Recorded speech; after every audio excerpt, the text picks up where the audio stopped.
दोस्तों आप लोगों के लिए लेकर आया हूं बहुत ही बड़ा खुशखबरी। वह खुशखबरी मैं आप लोग इस वीडियो में बताने वाला हूं। उससे पहले मैं आप लोग बता दूं, अगर आप लोग हमारे चैनल पर नए हैं तो इस चैनल को सब्सक्राइब जरूर करें और इस वीडियो को लाइक करना ना भूलिए।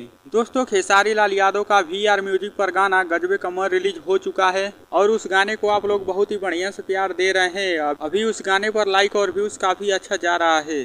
तो दोस्तों जो खुशखबरी मैं आप लोग के इस वीडियो में बताने आया था वह खुशखबरी मैं आप लोगों को बता दूं कि खेसारी लाल यादव का एक बहुत ही बड़ा गाना आने वाला है। उस गाने को बड़ा इसलिए कहा जा रहा है क्योंकि उस गाने में 20-25 लाख रुपया खर्चा किया गया है उस गाने को बनाने के लिए। दोस्तों मैं आप लोग बता दूं वह गाना सारेगामा हम पर रिलीज किया जाएगा। वह गाना रीमेक गाना है। वह जो गाना रीमेक हुआ है किसी हिंदी फिल्म का गाना है, उसी गाने को रीमेक किया गया है और वह गाना काफी लाजवाब है। जब आप लोग उस गाने को सुनेंगे तो आप लोग भी बोलेंगे काफी गजब का गाना बना है इस बार। तो VR म्यूजिक वाला गाना रिलीज हो चुका है। अब इसके बाद सारेगामा हम पर खेसारी लाल यादव का बहुत ही तगड़ा लेवल का गाना सुनने को मिलेगा।